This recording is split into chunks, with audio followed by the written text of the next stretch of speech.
আমির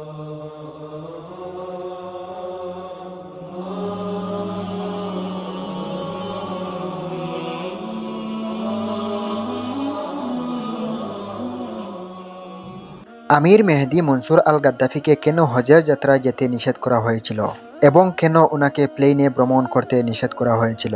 আমরা সবাই জানি উনার নামের পিছনে গাদ্দাফি থাকার কারণে উনাকে যেতে দেওয়া হয়েছিল না। নামের পিছনে গাদ্দাফি থাকার কারণে লোক এত ঘৃণা কেন করছে এবং অত জিজ্ঞাসাবাদ কেন করে? কি ছিল সেই নামের পিছনে? সেই ইতিহাসটা জানলে আপনাদের গায়ে শিহরে উঠবে।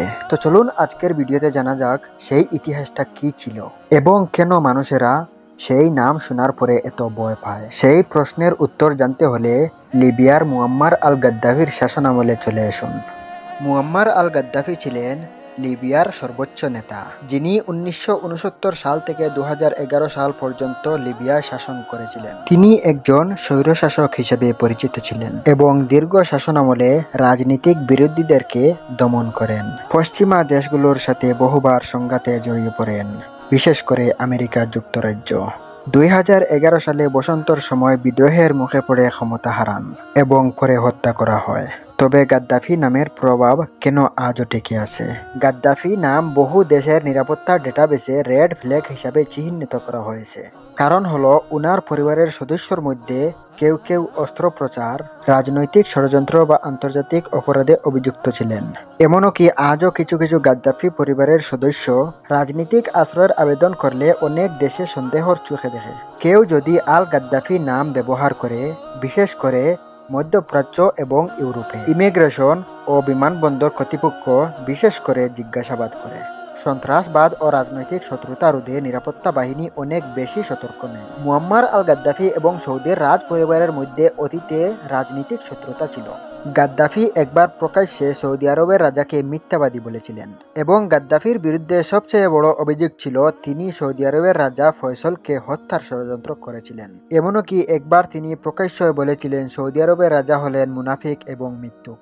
এই বক্তৃতার পর থেকেই সৌদি আরবের নিরাপত্তা সংস্থা গাদ্দাফি নামকে বিশেষ পর্যবেক্ষণে রাখে। তারপর সময় চলে গেল। 2011 সালে গাদ্দাফি বিদ্রোহের মুখে পতিত হন এবং নিহত হন। তবুও তার নাম আজও বহু দেশের সিকিউরিটি সিস্টেমে রেড গ্রাফ হিসাবে যুক্ত রয়েছে। যারা আল গাদ্দাফি নাম ব্যবহার করেন তাদের অতিরিক্ত প্রশ্ন উত্তরের মুখোমুখি হতে হয় এবং অনেক সময় তাদের প্রবেশের নিষেধাজ্ঞার মুখোমুখি হতে হয়, এমনকি হজ যাত্রা হলেও। এমনটাই ঘটেছিল আমির মেহেদী মনসুর আল গাদ্দাফির সঙ্গে। তাহলে আমির মেহেদী আল গাদ্দাফির কি অপরাধ ছিল? কোনো অপরাধ ছিল না। তার উদ্দেশ্য ছিল শুধু তার পরিবারের নামের সাথে গাদ্দাফি থাকা, কিন্তু এটা তাকে সন্দেহের চোখে দেখা যথেষ্ট ছিল। কর্তৃপক্ষের কাছে যদিও পরে প্রমাণিত হয় তিনি একজন নিরীহ হজযাত্রী মাত্র।